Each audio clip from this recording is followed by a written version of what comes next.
What is up? What is up? What is up? Siyempre, nanonood kayo ng Luis Listens. Kasama ko to sa PBP Celebrity Collab Edition 2. Mas mahaba na eh. Mahaba masyado yung title eh. Na nanggaling siya sa bahay ni Kuya. Pero eto, kasama natin makikipagkulitan sa atin sa Luis Listens. Kasama natin ex-housemate Eliza Borromeo. Welcome. Welcome sa Luis Listens. Mabilis na kwento. Ako, I take pride na kilala ako sa industriya na always on time ako. Na alam nila pag sinabi si Luis Manzano, mas maaga ako sa call time dumarating. Pero ngayong hapon, gabi, kung kailan nyo man pinapanood to, may tumalo sa akin. It's official. Tinalo ako. Ang usapan namin, 2:30 ng hapon. 2:30 ng hapon, magsisimula ang taping ngayon. Ano oras ka dumating? 12. Kaya ngayon, kasi 3 kinunan ko. Pero dito pa rin siya. Ang hiningi lang niya, kumain sila ni Tita. Pero siya na ang kausap ko ngayon. Yes. Thank you for being early. Maraming salamat. Eto, kwentuhan mo muna ako, Eliza. Paano ka muna na-discover? Eto, magandang kwento to. Oh. Okay, nag-start po yun nung nasa mall po kami ni Mama. Naghanap po kami ng damit noon kasi kulang po ako ng damit. Okay, naghahanap ng damit. Opo. So humiwalay po kay Mama tsaka kay nanay ko, sa lola ko po. Tapos nung naglalakad, kasi naliligaw po ako sa mall, hinahanap ko sila Mama. Okay. Tapos nung naglalakad na po ako, nagmamadali, may sumunod po sa akin. Yung e-bike po siya sa mall, yung sinasakyan ko. Eto, kasi may point ng kwentong to kung sino. Doon sa mga hindi pa nakakaalam. Okay, tapos? Yun po, din, naka-e-bike po siya. Tapos nung nakita ko po siya, nandito po siya sa gilid ko, sinusundan niya po ako. So ako parang, Nailang ka? nung una po, kinakabahan po ako. Syempre. Pero familiar po siya sa akin, pero hindi ko po alam yung name niya. Oo. So nung naglalakad po siya, inikutan niya po ako, sabi niya gusto mag-artista. At saka ganun yung pagkakasabi. Gusto mag-artista? Wala man lang, excuse me, wala man lang. Wala po. Gusto mo mag-artista? Ganun lang? As in, doon po talaga sa harapan ko mismo, tumigil po siya. So nung time po na yun, hindi ko po alam sasagot ko, so umiiling po ako. Tapos tinititigan ko po siya sa mata. Okay. So sabi niya, kilala mo ba ako? Sabi ko, hindi po. Okay. Sabi ko, pero familiar po yung mukha. Pero ano naman po, hinanap niya po si Mama kasi 16 lang po. Of course, yun naman yung tamang proseso. Opo. Ang nakadiscover kasi sa kanya ay walang iba. Kaibigan natin to, si Eric Nicolas. Yes, Tito Ayan. Eric. Wow, Tito Eric. So, kumusta? So, sabi niya, tawagin natin si Mommy at si Lola, tama? Opo. So, inantay. Ninyo. Opo. So, finally, syempre, nagulat ba si Tita na, sino tong lalaki na katabi ng anak ko ngayon? Paano yung usapan na yon after? Si Mama po, kilala na po talaga si Tito Eric. Tuwang-tuwa po siya si Okay. Mama. Nagpa-picture po kagad siya kay Tito Eric. Tapos ayun po, nag-usap na po sila na kung gusto ko daw po mag-artista, ganto ganyan. Hanggang sa binigay po ni Tito Eric yung number niya po sa akin tsaka kay Mama po. Tapos doon na po nag-usap na, ayun nga daw po kasi may potential daw po maging artista, ganto ganyan. Hindi, ang lupit. Sabi ko nga nakakabilib si Eliza pati si Tita. Kasi kung itsura ni Eric lumapit sa akin sa mall, malamang nagsuntukan kami ng hindi oras. Walang sabi-sabi. Kung lumapit lang si Eric sa akin naka-e-bike, tapos nagkatingin na kaming dalawa, bigayan na kami noon, bigayan. Pero before that ba, as in wala kang kahit mga go-see, mga kung ano man mga ibang ginagawa na close to the industry para Wala po talaga. Wala po. I can imagine para sa isang magandang binibini na you were 16 nung nakasama mo si Eric. Kasi kadalasan pag bata ka, kahit nga sabihin mo mga 7, 8, 9 na with a beautiful face, di ba nagko-commercial na kayo, Opo. yan na yung maraming mga VTRs. So wala. Wala po. Bakit? Was it something na ayaw ni mommy o ng pamilya mo? Kasi di ba yung today, ang dami kong nakausap at di ba narinig nila na Opo. bata pa lang sila. Bugbog na sila sa mga VTRs. Bakit? Opo. Choice mo rin ba na hindi? Nung bata po kasi ako, naging pangarap ko rin po talaga yung maging artista, yung sumikat sa social media. Okay. Pero po ako po kasi yung focus ko lang po talaga is yung pag-aaral ko po. So bago po talaga ako mag-start sa pag-work, ganito, pag-provide sa family ko, gusto ko po munang mag-aral, as in straight aral po talaga. Lupit na priority. Opo. Nung nag-aaral ka, ayan, ano kang klaseng estudyante? Ikaw ba yung one, pwedeng palaging muse, magandang binibini, o hindi kaya yung mga cheerleader, o hindi kaya top 1 ka palagi, pagdating sa sagutan, talino, makulit ka ba, pilya ka ba, tahimik ka lang, ano kang klaseng estudyante nun? Ako po yung girls at the back na laging muse. Pero with high honors. Ay, with honors. With high honors po. Actually, yung kunwari, let's say, yung mga intrams, mga Opo. ganyan. Kumbaga, wala ng question, automatic, sino gagawin yung muse? Meron na po, si Liza, gano'n. Ako po. Minsan, sabihin na lang natin, yung iba, mamaya react kayo ng di oras, yung iba iniisip na kayang idaan sa ganda lang. Pero ano ang naging motivation mo na kahit sa academics, ginagalingan mo? Ako gusto ko po talaga na maging proud po sa akin yung family ko. Ayun po talaga yung motivation ko na gusto ko pong ipakita po sa kanila na kaya ko po, ganyan. Pero hindi po talaga ako nila pinipressure sa studies ko po. Basta sabi nila, kung ano yung kaya mo, okay lang yun. Pero Ay, ako po, nakakatuwa, kaya ko po kasi talaga na, ayun, yung magkaroon ng honor, ganito, ganyan. Kaya gusto ko po talaga na ipakita po sa kanila yun. Pag medyo maganda, di ba, sa school, yan yung maraming barkada. Ikaw ba, ganun ka? O mas pwedeng loner ka? Ano yung barkada? Big group ba kayo before? O? Actually po nung high school, medyo marami-rami po talaga yung friends ko nung high school. As in, malawak po talaga. Okay. Pero nung Mga 82,000 barkada. Opo, parang buong nga po, hanggang grade 7. Ayop yung barkada. 82,000 sama-sama. Okay. Pero nung nag-senior high school po ako, na po siya, naging 7 po kami magkakaibigan. Tapos doon na lang po ako nag-stick sa mga friends ko po na yun. Kasi na-realize ko rin po talaga na super importante po yung mga tao po na pinapapasok mo po sa buhay mo. Sobra Po.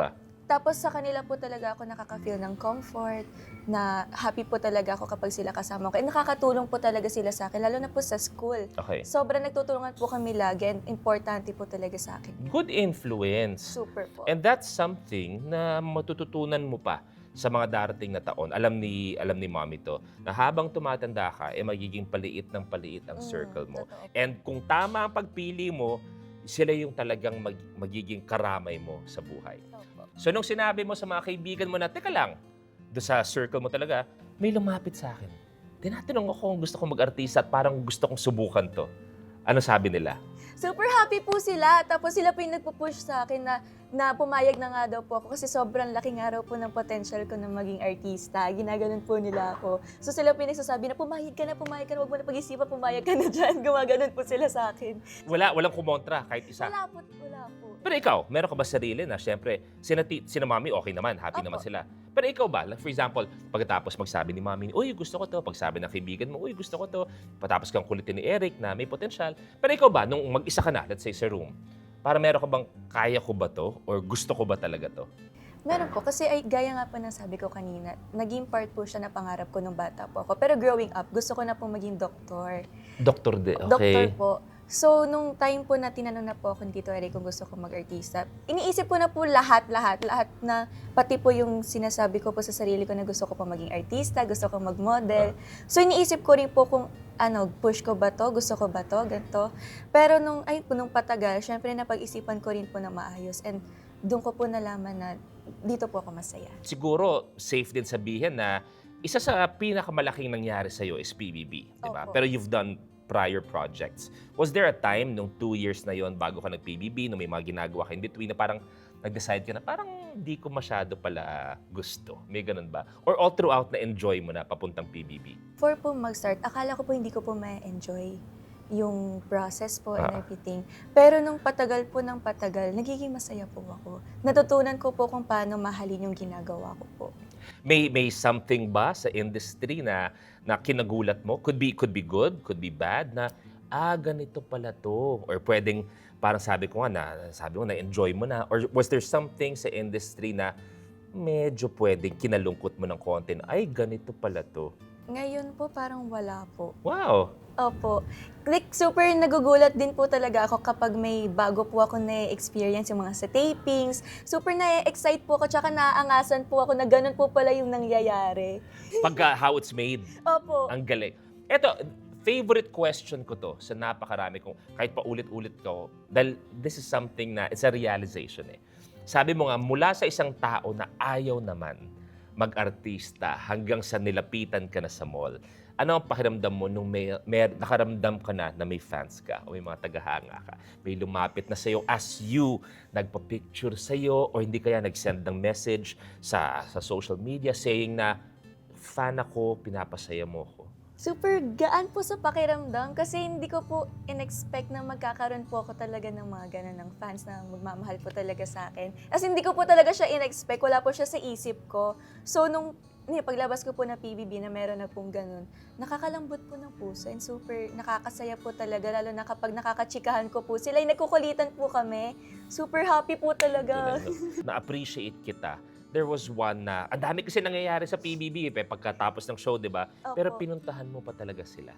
Nasa gate, di ba? Opo. No, I think yung PBB got to see another side of you. Ano pakiramdam nung, feeling ko nung niyakap ka nila or nung nahawakan ka nila, iba yung feeling sa'yo because you felt the love from them. Bukod dun sana sa TV ka kasi, eto, Opo. ikaw yun. Opo. Ikaw, si Eliza, hindi karakter, hindi role.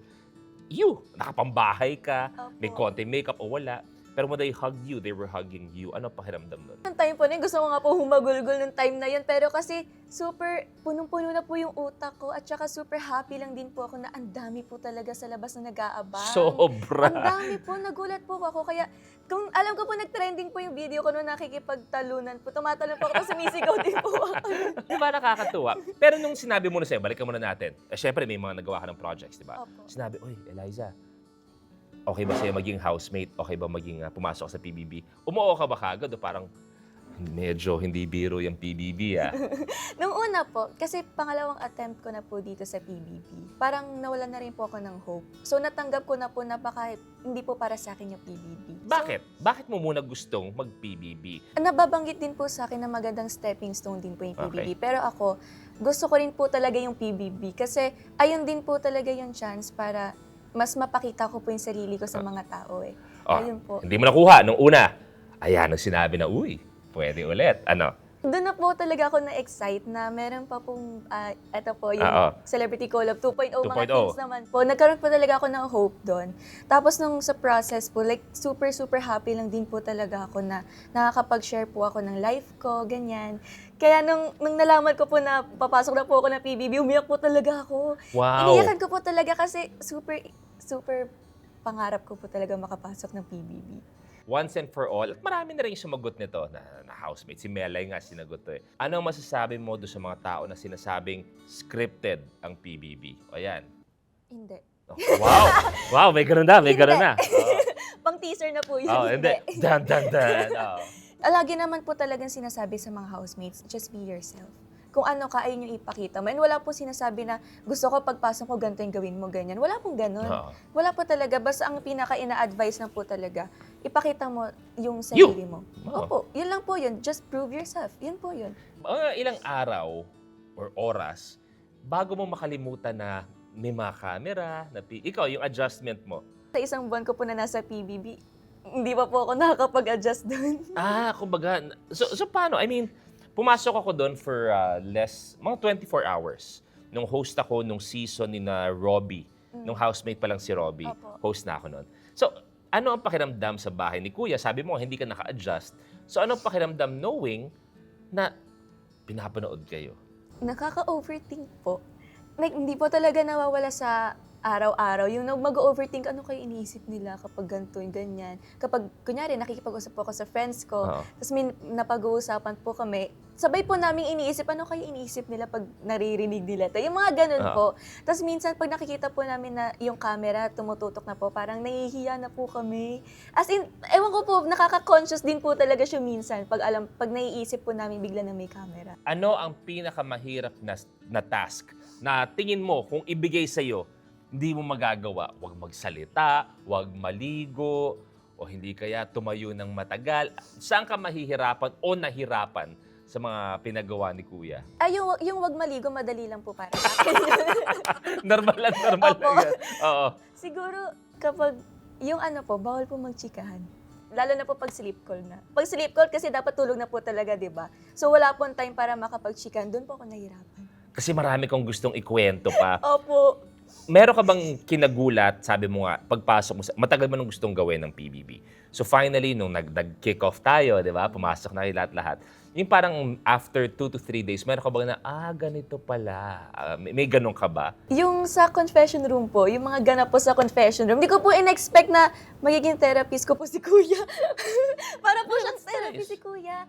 Kasi grabe po siya magbigay ng advice and nagulat po ako na meron po na may ganun side po pala si Kuya tsaka super nakakalambot po ng puso. As in, namimiss ko na nga po si Kuya kapag ganun. Actually, totoo to. Nakausap ko si John Prats before nung pumasok sila, nag-host din ako ng season ni John Prats. Siya, nagtagal sila, umabot yata silang 2 months. Ikaw ba, paglabas mo, ano yung adjustment mo? Sabi ni Prats sa akin, nung lumabas siya, inaantay daw niya yung mga hudyat ni Kuya to do certain things. Kumbaga, yung kahit gusto na niyang kumain, inaantay niya na, housemates, Opo. pwede na kayo kumain. Mga ganyan. Ikaw, kamusta yung adjustment paglabas? Ako po, siguro ang in-adjust ko lang po talaga yung sleep call tsaka yung wake up call po. Kasi pag gumigising po ako, akala ko po maririnig ko pa po yung kabataang Pinoy. Magigising ako. Yan, di ba? Meron talaga. Tapos kapag naririnig po ako, yung parang parehas po ng tunog ng buzzer sa bahay ni Kuya, kinakabahan po ako kasi feel ko may nagagawa po ako mali. Meron pa isang beses yung microwave, tunog buzzer po siya. Tapos nung time po na yun, parang kumakanta po ata ako. So nung narinig ko po yun, mapag ganun po talaga ako. Kasi akala ko po talaga, like, parang feel ko nasa bahay pa rin po ako ni Kuya pag ganun. Balikan ko lang sa bahay ni Kuya. Ang tatlo kayo talaga nung time na yun, naalala ko na. Kumbaga, kayo yung grupo talaga. Si Crystal, ikaw, tsaka si Carmel. Kung di ako nagkakamala, di ba? Opo. So, kilala mo ba sila? Si Crystal, si Carmel, kilala mo ba prior? O doon na kayo nagkakilala sa loob ng bahay? Doon na po sa PBB po mismo. So, si Crystal, dati mo kasama, di ba? So, ano yung meron si Carmel na parang kumbaga naging part ng grupo ninyo? Siguro po kasi pare-pares po kami cancer. Zodiac sign po namin. So yung ugali po talaga namin, pare-parehas po. Marami po kami na pagkakasunduan at pare-parehas po kami ng mga naiisip. Ano ang pakiramdam na nandun kayo at now, na nakalabas ka ng bahay ni Kuya, pag napapanood mo sila, meron ka bang sana hindi ko nasabi to? Sana nasabi ko to. Ay, mukha kaming tanga pagka nandiyan kami. Yung, as a viewer, nag-transition ka eh. Opo. Di ba? From a housemate to a viewer. So ano pakiramdam na ikaw naman, pinapanood mo na sila? Actually, ako po nakikyutan po ako eh. Pag napapanood ko po yung mga ano po namin. Siyempre kami na po yan eh. Oo. Pero yung time po na nag-live show po kami, nahihiya po ako kasi naging backup dancer po kami ni Carmel noon. So naiisip ko po parang hindi naman, parang ang pangit po pala sa mata na may sumasayaw po bigla sa likod ni Carmel. Ano yung feeling nung nalaman mo? Kasi ito yung gusto ko din malaman dahil hindi ko napagdaanan, although naging host niya ako. Opo. Anong feeling pag nakuha mo yung balita na nominado ka? Gusto ko yung, di ba? Kasi wala, kaya kong sabihin, but I will never understand Opo. kung ano yung feeling pag sinabi na, Eliza, isa ka sa mga nominado ngayong gabi. Anong feeling nun pag narinig mo yon? Nakakakaba po, na nakakatakot. Kasi syempre nandun, pag alam mo po nominado ka, syempre nasa utak mo na po lagi na pwedeng ikaw na po yung Oo, lalabas. jackpot ka na next week. Opo. Oo. Kaya nung narinig ko po na nominado po yung grupo po namin. Actually, noong una, tumatawa-tawa pa lang Oo po nga ako. pala, kayong tatlo din pala. Oo. Tinatawanan lang po talaga namin noong una kasi yung mga reason po nila tungkol sa amin. Tapos, nung patagal na po ng patagal, umiiyak po kasi yung mga housemates. So, naiiyak na rin po kami. Tapos, nagsasorry po sila sa amin. Nung time po na yun, like super, naiintindihan po talaga namin yung pinanggagalingan nila. Pero nung nalaman po namin na nominado po kami, sobrang nakakabahala din po siya na hindi po talaga matahimik yung utak ko. Isa sa mga rason kung bakit nominado kayo, kung tama ako sabi ko, is parang masyado kayo nagkaroon ng sariling mundo. Opo. Tama ba? Parang Opo. naalala ko si Crystal nagsabi no, na nawala sa isip niya or ninyo na there's a bigger picture. Opo. 'Di ba? Kumbaga medyo na-isolate kayo ng konti. Looking back, parang ngayon na narinig niyo 'yon kahit nung paglabas nung sa bahay pa lang. Anong pakiramdam na yun pala ang rason nila? Di ko rin naman po talaga itatanggi na nagkaroon po kami ng sariling mundo sa loob ng bahay ni And I Kuya. think it's normal. Opo. Na syempre, you gravitate towards, 'di ba, the people naman talaga na mas kasundo mo, Opo. same wavelength mo. So eto na, kung okay lang balikan. Kasi syempre, it's part of who you are right now Opo. sa kausap mong tao. Opo. Hindi tayo mag-uusap ng ganito kung hindi mo rin napagdaanan 'yon. Opo. So nung nasabi na nga na ikaw ang lalabas ng bahay ni Kuya, ano ang naisip mo nun? Unang pumasok sa isip mo nun? Unang pumasok sa isip ko po nun si Crystal and si Carmel. Wow, Na in may what way? iwan ko po sila sa loob ng bahay ni Kuya. Sila pa naisip mo, lupit Oh. Kasi napag-usapan po talaga namin yun. Ang sinasabi po nila sa akin lagi na gusto po nila na ako po yung magstay sa loob. Lagi po nilang sinasabi yun. So, nung time po na ako na po yung lalabas, iniisip ko na po sila kasi lagi po nilang sinasabi sa akin na hindi po nila kakayanin kung wala rin daw po ako sa loob ng bahay. So, yun po yung una pumasok sa isip ko silang dalawa po. So nung binuksan na yung pinto ng fasad, tapos lumabas ka, di ba? Kayo ni Marco. Ay, umuulan nun. Opo, umuulan Umuulan po. nun, tama. Nung lumabas kayo ni Marco, at I'm sure kahit nasa loob tayo nun, rinig mo yung sigawan ng tao sa labas. Super po. pag nasa loob kayo ng bahay, imposible hindi nyo naririnig yung mga sigawan sa labas. Di ba? Imposible. Kasi, kalye lang ang pagitan nun. Opo. Nandun yung mga fans ninyo, mga supporters ninyo. So, anong pakiramdam? Na nandun kayo sa bahay, merong sumisigaw out of the blue minsan, di ba? I love you, Eliza! I love you! So, anong pakiramdam pag nakakarinig kayo ng ganon? Actually, ako po, wala po akong naririnig sa akin. Pero, kay Miguel po meron. Lalo na po nung nagwi-weekly task po kami, may nakikisigaw daw po ng Go Miguel po din. May gumagano'n doon. Okay, so yun nga. Kaya paglabas mo, yung naramdaman mo na, yung appreciation sa'yo ng mga tao. Nung gabi yun yung gabi Opo. yun. Super happy po. Kasi isa rin po yung sa ino-overthink ko kung ano po ako sa labas po ng bahay ni Kuya. Kung ano po yung tingin po sa akin, kung ano po yung napapakita ko na kung nagugustuhan ba nila o hindi. And nung narinig ko po yung sinisigaw po nila yung pangalan ko, super happy po. Kaya nung paglabas ko po, sumugod Sige, po ako, sige. nakipagtalunan din po talaga ako. Sabi ko, go Eliza, Eliza. As in, nakikipagsigawan po talaga ako. Kasi sabi ko nga, sa loob ng bahay ni Kuya, which alam ng mga fans talaga, bawal magsabi ng kahit anong update o balita tungkol sa outside world. Nung Opo. pumasok ako ng bahay ni Kuya, nagkwento lang ako. Parang one of the housemates, nagtanong lang parang, Kuya Luis, anong project mo ngayon? Parang ganon. Nagkwento lang ako na, ay, may ginagawa akong movie. Bep! Sabi ko, ano yun? Tapos, tinari ko yung kwento ko. Bep! Tapos sabi ng isang housemate, ay, Kuya, nagkukwento ka kasi sa outside world. So, you were there, 1 month? Opo. 1 month. So, kahit pa paano, naging mundo mo na rin talaga, di ba, ang PBB. So, paglabas mo, paghawak mo sa phone mo, o hindi kaya pagkausap mo sa family mo, kamusta yung mga susunod na araw? Parang mga isang araw din po ata kung hindi po muna mawak ng phone. Kasi, ayun po, kailangan ko rin po talaga mag-adjust po muna. And kinausap po ako ng family ko about sa nangyayari po. Like, super happy rin po na nakapag-bonding po kami ng family ko after po. Like, nagchikahan lang po talaga kami hanggang madaling araw. Di po kami natulog kaagad. Tapos, doon na po nag-start yung mga guestings, yan. Kaya super happy po, ang gaan din po talaga sa pakiramdam kahit ganun. Like anything sa PBB, sabi ko nga, meron taong ma-appreciate ka, may mga taong hindi. Normal, di ba? Opo. Normal. Pero feeling ko, medyo mas naramdaman mo both.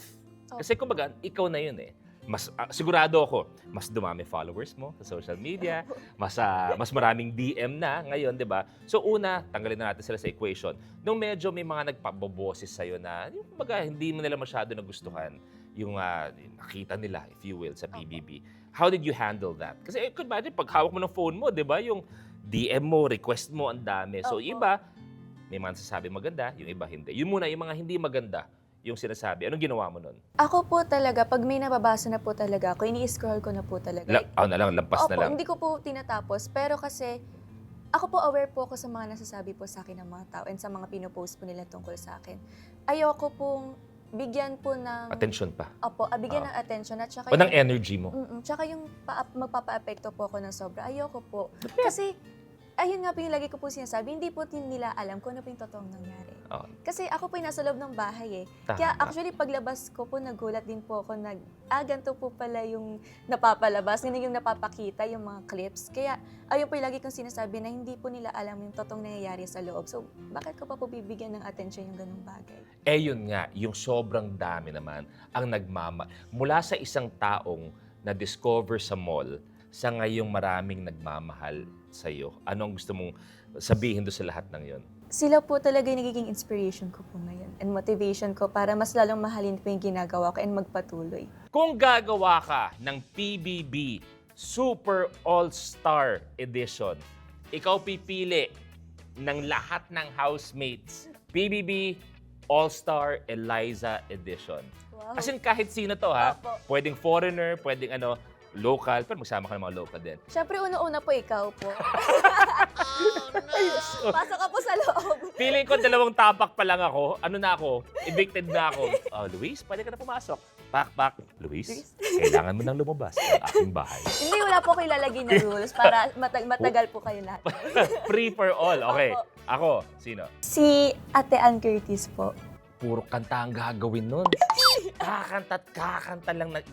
Kahit matalo, ma-evict, kung makakanta pa rin yun. Ako, si Ann. Sino pa? Kuya Bong po. Maganda, si Brother Bong. Tatlo na kami. Sige, kahit 3 more pa. Si Meme Vice. Pwede. Parang, sabihin mo na lang showtime. Ayan, okay na? Piniisa-isa pa natin Walang kinalaman sa showtime. Iba. Ayan. Si Lily Collins. Di ba? Malupit. Di ba? Si Lily Collins ay tiga Marikaban. Hindi ako taga Pasay, si Lilik. Hindi po ba Marikina? Marikina, hindi ako. So ako, malupit yung lineup na to. Siyempre, para happy ka rin po si Ate Jessie. Sino mag-aalaga sa anak namin? Sige nga, yung nang-nang niya. Kasama niyo na rin po sa loob. Ah, Tita Bella. Ay, din na kami. Opo. Laking bawas sa renta namin yun na. Oh, Bahay last ni two. Kuya Luis. Kung may, tapos na yung season nyo, sino gusto mong ibalik sa loob ng bahay? Ako po. Ah, papasok, magkasama tayo. Ako po. Oh, last but not the least, sino? Si Waynona. Oh, bakit si Waynona? Super, deserve niya po talagang magstay sa loob po ng bahay ni Kuya. I mean, lahat naman po kami. Oo. Pero siya po talaga, nanginginayang din po talaga ako na maaga po siya na. Tapos gusto ko pa po siya makilala sa loob ng bahay ni Kuya. And nalungkot po ako na parang di po ako nabigyan Naputol. ng chance. Opo, Naputol. naputol po kaagad. Pero super happy naman po kasi ngayon nagbaband na po kami talaga ngayon sa Ay, outside. nandito na rin naman kayo. Pero ako gusto magpasalamat sa'yo. Thank you very much. Kasi minessage ko si Eric. Sabi ko, alam mo, gusto ko makausap si Eliza. Sabi ko, kinulit ko pa Opo. actually. Sabi ko, alam mo na, after PBB, minsan after PBB, after anything, maraming ingay sa mundo. Sabi ko, gusto ko makausap si Eliza para mas makilala pa siya. Opo. Na hindi yung nag-host ako, hindi yung sa screen. Sabi ko, and I'm thankful na tinanggap mo to. Thank you very much. Thank you po. Ano gusto mo sabihin, Eliza, sa lahat ng mga tumutok sa'yo? Bago mag-PBB, nung nag-PBB ka, at mas tumutok pa sa'yo lalo after PBB. Gusto ko pong magpasalamat po sa inyo lahat and gusto ko pong sabihin sa inyo na mahal ko po kayo na as in super mahal ko po kayo and kayo po yung inspiration ko po ngayon na nandito na po ako sa labas po ng bahay ni Kuya kasi hindi po kayo talagang tumitigil sa pag-show po sa akin ng love and care. And ayun din po talaga yung isa sa mga nagpapalakas po ng loob ko kasi alam niyo naman po yun. Alam po, actually, lagi ko pong sinasabi na mababa po yung tingin ko sa sarili ko. Oh wait, sorry. Bakit? I mean, sorry, balik Alam ako po ni Kuya yun. Alam ni Kuya yun. Well, obviously, hindi ako si Kuya. Pero bakit? I mean, for someone, sabi mo nga, high honors, a beautiful lady, base sa naman sa nakikita ko ngayon, mabait kang tao. Bakit? Ba't bakit mababa ang tingin mo sa sarili mo? Siguro kasi wala pa po akong parang prove sa sarili ko. Parang feel ko po parang wala po akong talent. Parang ganun po. Kaya ganun po yung tingin ko sa sarili ko. Takot nga po ako kumausap ng matatalino eh. Bakit? Sabi mo nga, may high honors ka naman. Opo. Ewan ko po. Nakatulong ba ang po. PBB after? Opo. Oo. Super po. Kay si Kuya po, lagi niya po talaga akong binibigyan ng advice na kaya daw po ako nandun sa loob ng bahay. Kasi nakikitaan niya po ako ng potential. Nakikita niya po na strong po ako, na may ipapakita po ako. Anong gusto mong sabihin kay Kuya? Kuya, thank you so much dahil po sa'yo. Nandito ako at sobrang strong ko na po ngayon. Thank you so much. I love you, Kuya. Papasukin mo na po ako. Ako, magpapasalamat ako kay Eric. Eric, maraming salamat na nilapitan mo si Eliza sa mall on that fateful day dahil nakilala natin siya at mas na-welcome pa sa industriya. Kaya thank you very much for being here. Thank you. Maraming salamat. Kuya, I will see you soon. Maraming salamat sa panonood ng Luis Lessons. Bye, everyone.